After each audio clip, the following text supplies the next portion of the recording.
Welcome to one more edition of Politics Done Right. I'm Egberto Willis, your host. Today, we are honored once again to speak to the one and only Thom Hartmann, the progressive radio host. I call the progressive radio host extraordinaire. Thom Hartmann is a four-time winner of the Project Censored Award, a New York Times bestselling author of more than 33 books. How much is it up to right now? I don't know. All right. I just wanted to break in with that. Anyway, he's America's #1 progressive talk show host. His show is syndicated on local for-profit and nonprofit stations and broadcast nationwide and worldwide, including at our station here, KPFT 90.1 FM Houston. It is also simulcast on Holmes, www.hiddenhistorybooks.com. Anyway, today we are here to discuss quite a bit, but Thom, welcome to Politics Done Right again. Hey, Egberto, it's great to be back with you. Thank you so much for inviting me. Well, let me tell you, what we are here to discuss, again, another one of your impressive books. I've not been able to read it word for word, but just the table of contents and otherwise tells us that it's yet another misread. It covers a lot of things, folks, that we've covered right through this entire program with regards to our democracy. And it's called The Hidden History of American Democracy, in which Thom covered quite a bit. That it is apropos in these times, especially with what we hope, Donald Trump, the American traitor, hopefully going to jail. Anyhow, Senor, how are you doing today? Why did you write this book? And I know it's a silly question, but our audience wants to know. No, it's a great question. I wrote the book because there are so many misconceptions, many of which are being promoted or exploited by right-wingers about the foundation of this country. Right-wingers saying we're a Christian nation. We're not. That the founders wanted it to be a Christian nation. They didn't. That democracy is an abnormal thing, they say, and it's just an idea somebody came up with. And really, we can kind of set it aside and just make Donald Trump emperor and everything will be fine. That's more normal, 1,000 years of history in Europe. That's not true. Democracy is actually our default state. The theory that the Constitution was written exclusively for rich white men to protect their wealth, an idea that rich white men love to promote, but it's not true. There's a bunch of myths that bubbles that I wanted to burst, as it were, myths that I wanted to pop with this book, and I think I hope I've done a good job of it.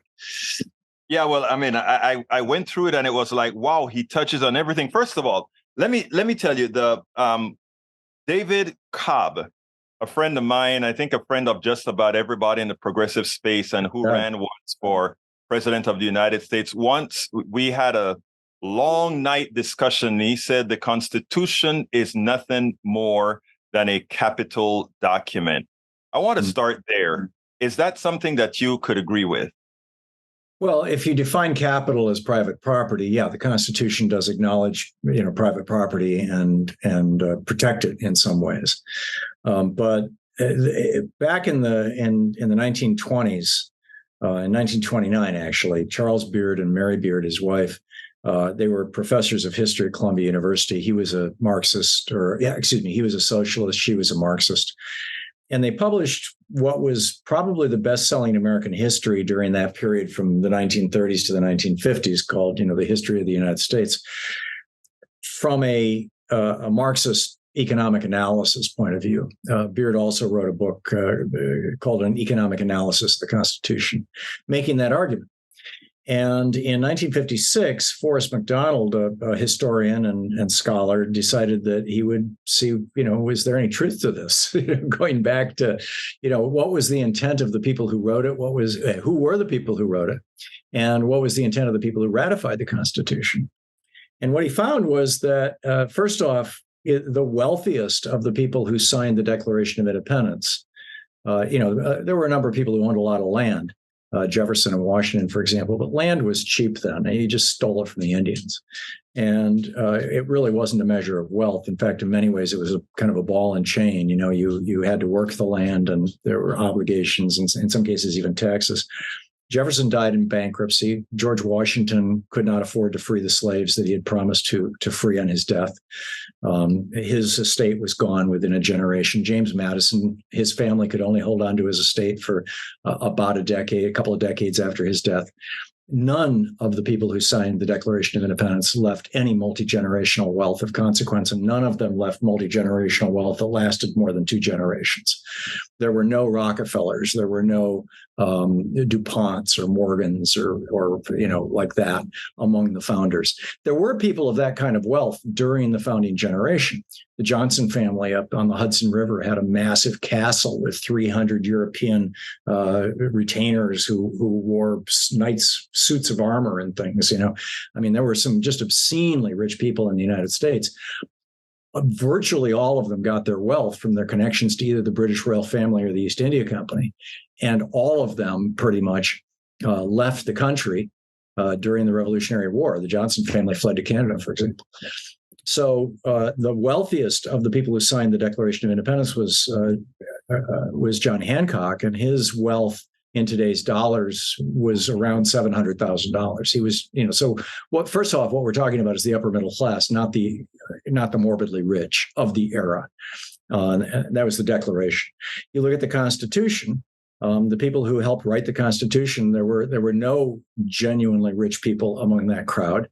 There were a lot of lawyers. There were a lot of school teachers.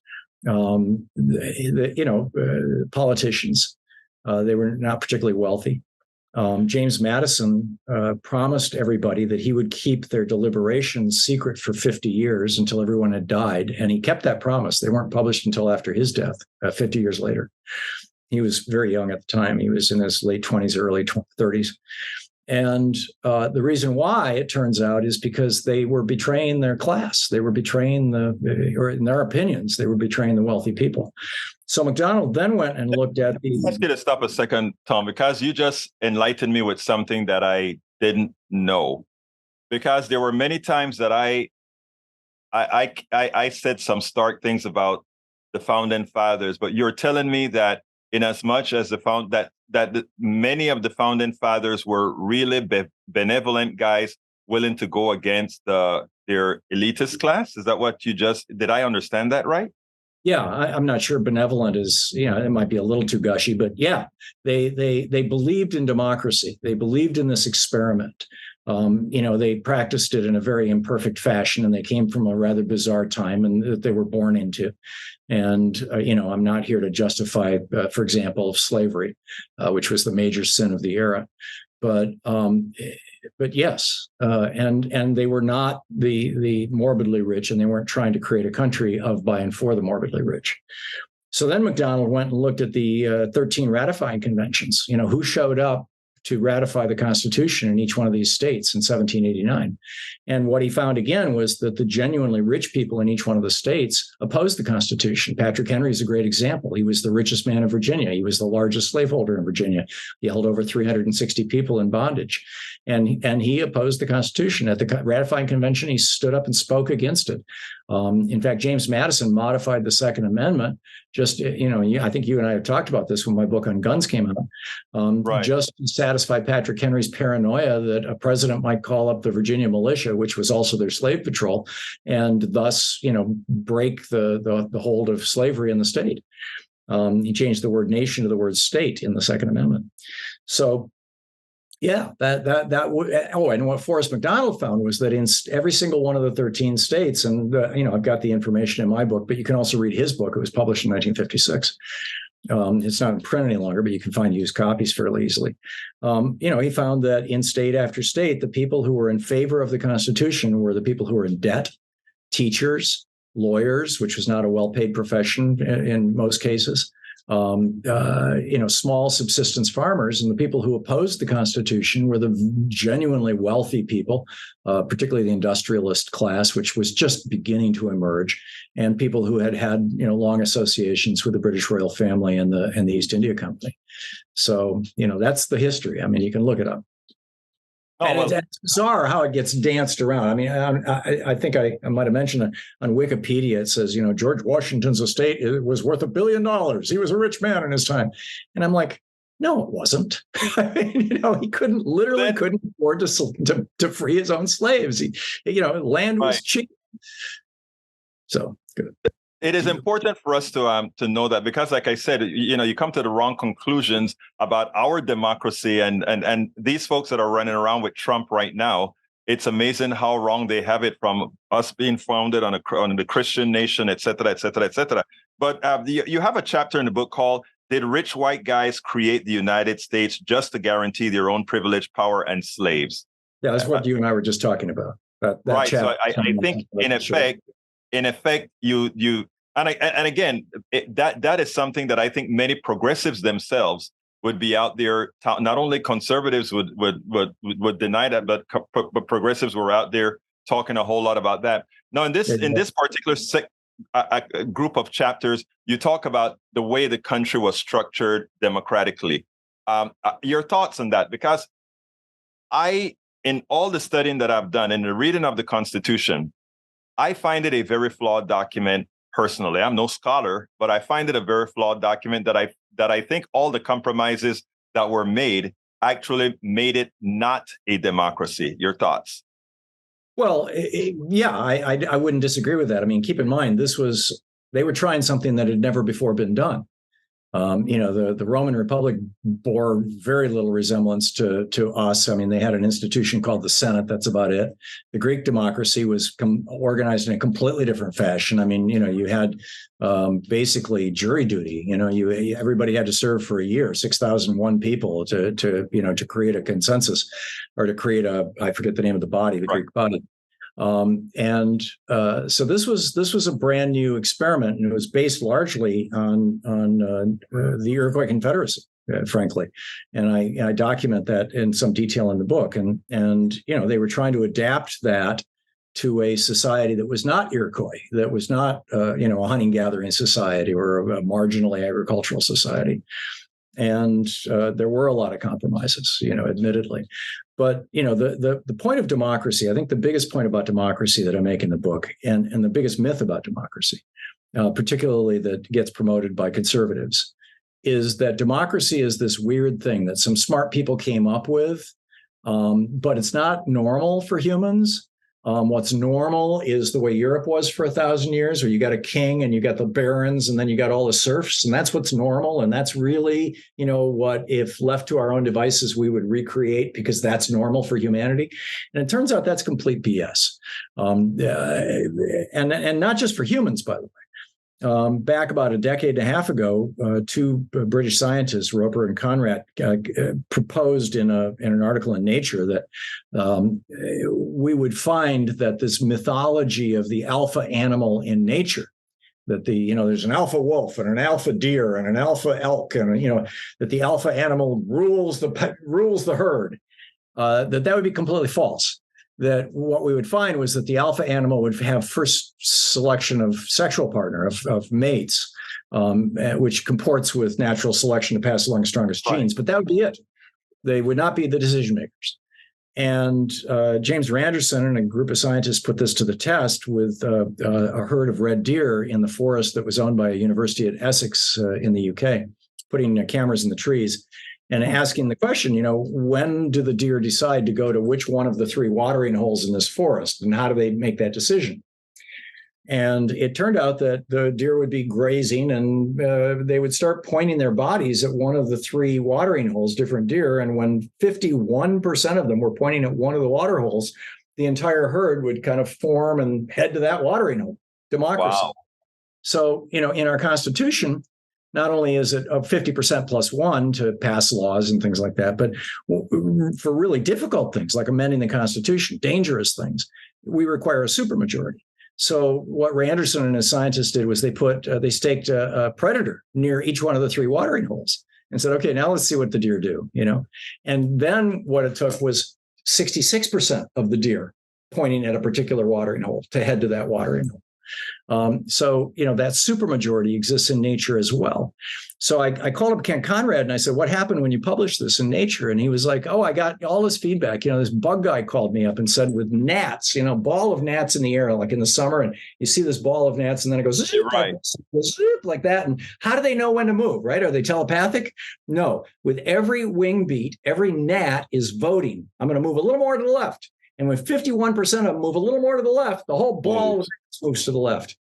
He heard from a fish guy, and the ichthyologist. Yeah, this accounts for schooling behavior. Again, I always thought fish must be telepathic because there's not a lead fish going, hey, let's go to the right. I mean, at least with geese, they're honking at each other. You think maybe they're talking. Right. But, not fish. Well, it turns out they're not telepathic. Every motion is a vote. The same with birds flying and flocking. You'll see a flock of crows going across the sky, and suddenly they just go, yeah, like that. Well, how do they know to do that? Well, they're literally voting with every wing beat.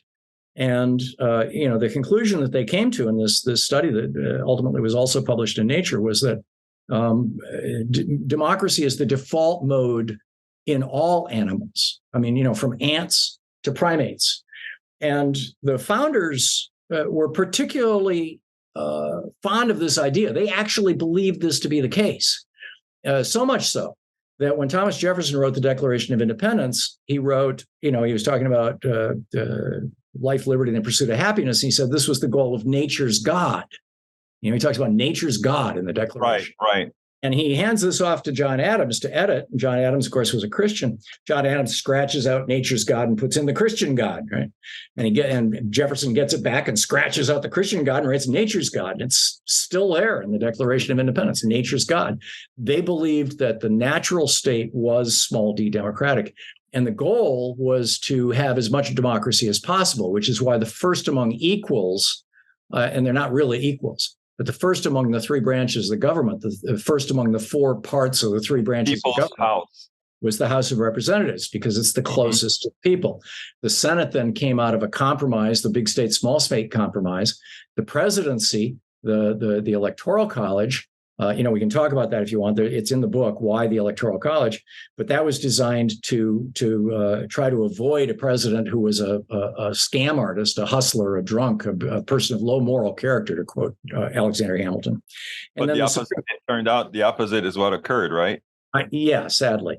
And then the Electoral College became an anachronism within 50 years of its creation because of the telegraph. And because of the Pony Express and things. But when they wrote the Constitution, the problem was, not only was there no telegraph, Ben Franklin was flying kites in thunderstorms. They didn't even have electricity. It was Leyden jar, and that was it.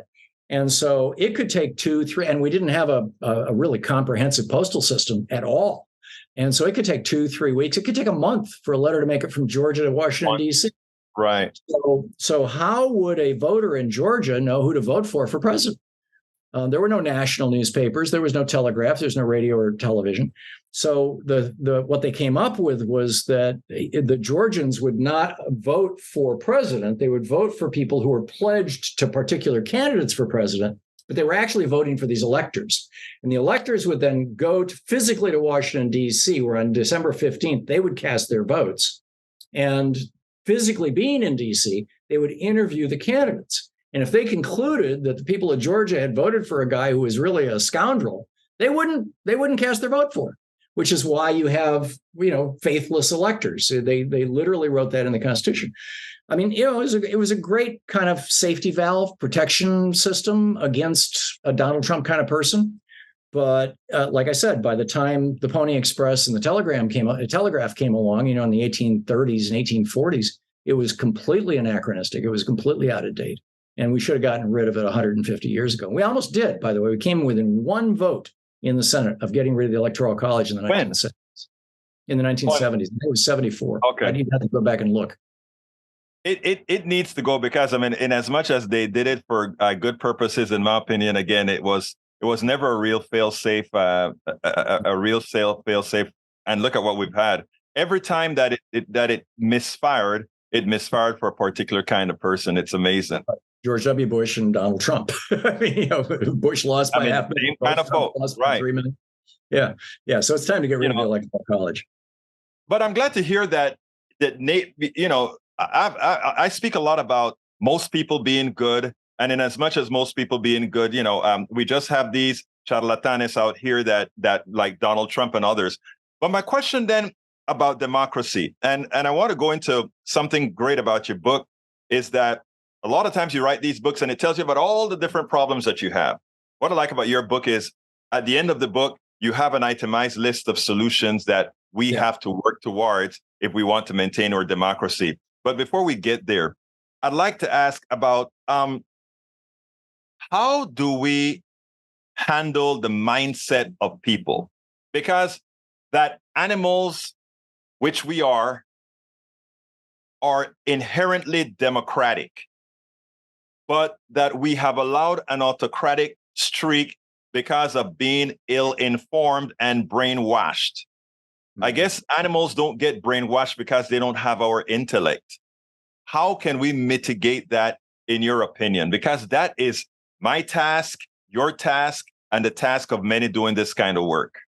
Well, and that was the founding generation's task, too. I mean, Jefferson repeatedly wrote, I do not trust the rich to protect this nation. I mean, he said that a half a dozen different ways at different times. And not only him, I mean, multiple founders trash talked the morbidly rich of their time. It's a real challenge. I mean, we've seen Jefferson identified three groups that were oppressive in the history of Europe, and that was warlords, people who conquered by force of violence, theocrats, popes typically, and the morbidly rich, the lords, the barons, and their goal in creating this document was to have the power derived, as the Declaration says, derived from the consent of the governed. And so with all of my solutions in the end of the book, they're all put in the context of, if the goal of American democracy, of our American republic, is to have something close to a democracy, the essence of a democracy is that what the majority of people want is what they get. And so if you look at, I mean, I don't think there's a single thing in my solutions chapter that doesn't poll well over 50%. And yet we don't have them for this reason that you just identified, which is we've been conquered. We've been conquered by the morbidly rich. And it really started in 1971. I mean, it has happened a couple of times in our history. The morbidly rich rose up in the 1830s. I think you and I talked about this when my book about American oligarchy came out. Right. The cotton gin and how that contributed to fewer than 2,000 families ending up completely controlling all the politics and economics of the South. And, we fought a civil war over that. Then you had the rise of the robber barons again in the 1880s, 1890s. And then there was, Teddy Roosevelt and the trust buster going after them. And then you had the morbidly rich rising again in the 1920s and leading to the Republican Great Depression. And then Franklin Roosevelt went after them. So by 71, the rich people had by and large excluded themselves from politics. And that's when Lewis Powell came along and said, if rich people and corporations don't get involved in politics, we're going to find ourselves on the outside looking in, because Ralph Nader is really popular and he's a communist, essentially. And he called him out. He calls out Ralph Nader in the Powell memo. That was in 71. In 72, Richard Nixon put him on the Supreme Court. In 76, he voted on the Buckley decision, which said that bribing politicians shall no longer be called bribery because money is not money, it's speech, right? And in 78, he actually wrote the decision in the Buckley versus First National Bank, or the Bellotti versus First National Bank decision, or First National Bank versus Frank Bellotti, in which he said that not only is money free speech, but that corporations are persons and they're entitled to use free speech this way. That was a killer. Oh, yeah. And it was, and that the result of that was just a tsunami of mostly oil industry money flowing into the Republican Party and floating Ronald Reagan into the White House, as in reaction to Jimmy Carter creating a solar bank that would have had 20% of the nation's electricity being generated by the year 2000. Carter put that into place in 79, I think it was. And he actually put the panels on the roof of the White House that Reagan summarily removed as soon as he got there. That's right. That's right. And so, this was the beginning. There's another kind of backstory to it that I don't think is in this book. I think it's in my book on oligarchy. But in 1951, Russell Kirk wrote a book called The Conservative Mind, in which he argued that the American middle class was growing very rapidly. It was closing in on 50% of Americans at that time in 1951. It was in the mid 40s. And he said, if it ever reaches, there's some kind of a threshold here, probably well over 50%, where if the American middle class reaches that threshold, it will throw America into social chaos, because people who have never had money don't know how to handle money. People who have never had political power don't know how to handle political power. This is essentially the same argument that the Dixiecrats made about giving political power to Black people in the South, that it would be a dangerous, dangerous thing to do. And Kirk was considered a crackpot by most Republicans in 1951 when he published this book. William F. Buckley and Barry Goldwater thought he was a genius, but that was about it. But then came the 60s. In 61, the birth control pill was legalized, and within 3 years was widespread. And boom, you had the women's movement. You had the civil rights movement was growing like a weed in the 60s. In 64, you got the Civil Rights Act. 65, the Voting Rights Act. Martin Luther King and all of the various parts of the Black movement, the civil rights movement, and then you also had the war in Vietnam, and you had young men saying, "Hell no, I'm not going to go," which was exactly what Russell Kirk had predicted: that women would no longer know their place, that minorities would no longer know their place, and that even the children of the white upper class would start to rebel. And that's literally what happened in the 60s, what he predicted in 1951. Now, it didn't happen for the reasons that he predicted, that there was too big of a class. It happened for, exogenous reasons, other, external reasons, like, the development of the birth control pill. But it happened. And so in the 70s, that's why Lewis Powell wrote the Powell Memo.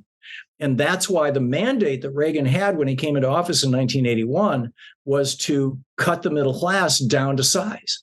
And when he came into office, the middle class was 2/3 of us. 1/3 of America had a good union job, which set the wage and benefit floor locally, so that 2/3 of Americans had the equivalent of a good union job and had a middle class where one wage earner could buy a home, buy a new car every 2 years, take a vacation every year, and have enough money left over for retirement and to put their kids through school. That was my family. That was my dad. He worked in a tool and die shop, and that was the life he had. Although he didn't put me through school, but that was the middle class. So Reagan set out to destroy the middle class to save America. And these guys really believed that they were saving America. You know what, Thom? I think you give them a lot of credit. I wonder if they really want to save America. As one of the things that I say, and correct me if you think I'm wrong here, because my contention is that they don't want a strong middle class. They don't want an educated people, because an educated people would ask about our economic system. Why would we work so hard for so little to ensure that so many get so much? In effect, they are all on our backs. Yeah, that's the essence of the union movement. And that's what built the American middle class. And that's why when Reagan set out to destroy the middle class, the first thing he attacked was the union movement. And we went from 1/3 of Americans being unionized when he came into office to, by the time the Reagan-Bush 12 years was over, down to around 10%. I think we're around 6 or 8% in the private workforce now in the union movement. Crazy. So I think your analysis is right, but I don't think that they were sitting around saying, people will start questioning, like having Marxist analysis, economic analysis of power. No, they just didn't want people to have unions. They didn't want to have to pay people well. It was much simpler than that. But, a lot of among the theoreticians, the Buckleys and the Goldwaters, I really, having read their work and having, been steeped in their work when I was a kid, I really believe that they thought they were doing the best thing. I don't think that by the end of his term, Reagan thought he was doing the right thing, or the people around him. I think they just thought they were dancing to the tune of the really rich who now own. Are you saying you thought Reagan didn't think he was doing a bad thing? You think Reagan really thought he was saving the country? I think he thought that at the beginning. I don't think, by the end, he was full-blown dementia, so who knows? But yeah, right, I don't think George Herbert Walker Bush thought that. I think he thought he was making America safe for aristocracy, because he was a member of the aristocratic class. His grandfather was the senator and the wealthy banker and all that sort of stuff. Yeah. Anyhow, we don't have a lot of time here. So what I'm going to ask you to do, Thom, is if you can, you have a whole lot of solutions. And I think that's what this is all about, guys, the solutions that are here in the book. Why don't you give me your three tops? Well, again, these are things that the majority of Americans want. And the only reason we don't have them is because the Supreme Court has legalized political bribery.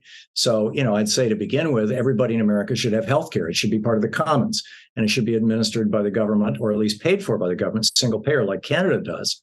And it would cost half as much. And you wouldn't have, people like Dollar Bill McGuire, the guy who started, United Healthcare, who walked away with $1.4 billion. I mean, that's obscene. Every penny of that was taken from somebody, from saying to somebody, no, we won't pay for your liver transplant. Exactly. So number one, healthcare. Number two, education. What we learned from the GI Bill, which my dad went to college on. He only went for 2 years. My wife's dad went all the way through law school and ended up the assistant attorney general for the state of Michigan. And he came from a dirt poor, like literally no running water family. Is that the education is an investment. What we learned from the GI Bill was that for every dollar that the federal government invested in educating young people coming back from World War II, mostly young men, but nonetheless young people, was that we got $7 of return on investment in additional tax revenue, because educated people earn more and they stimulate the economy. And there is no way that education is an expense; it's an investment, and that's why we are literally the only country on earth, or developed country on earth, where there's a student debt crisis. Every other country subsidizes higher education, like we did until 1980, or until the 1980s. I mean, Reagan ended free college in California as governor in the 70s, and then when he came into the White House, he cut. One of his first cuts was a 25% across the board cut to federal education support, and that began the gutting of the American public education system. So number two would be public education. I'd say number three, and it's a very vital one, is establishing an absolute right to vote, so that Republican governors can no longer purge you from the voting rolls. They can no longer make you stand in line for 12 hours. They can no longer make you jump through 16 different hoops. You automatically get registered as soon as you turn 18, like in every other democratic country in the world. We have these bizarre systems that are purely the result of rich people having been given the power to own politicians by a corrupt Supreme Court. So those are my top three. The name of the book, the Hidden History of American Democracy. Read this, and I love the subtitle: Rediscovering Humanity's Ancient Way of Living. Rediscovering American Ancient Way of Living. From the New York Times best-selling author, Thom Hartmann. Thank you so kindly once again, Thom. I revere your work. Thank you so kindly for being once again on Politics Done Right. Thank you so much, Egberto, for inviting me. It's so nice talking with you. I appreciate it. We spend a lot of time deconstructing the news, trying to parse it into a form that everybody can understand. We try to find those little nitpicks where it flies above the fray, etc. If you really like these videos that we do, I want to ask a big favor. Please go ahead. Number one, subscribe to our channel. And number two, please join if you can. Thank you so kindly for watching. Keep watching. Please remember to share. We must populate the entire internet with our progressive message, a message that we know is what most Americans say that they want. So help us, please join.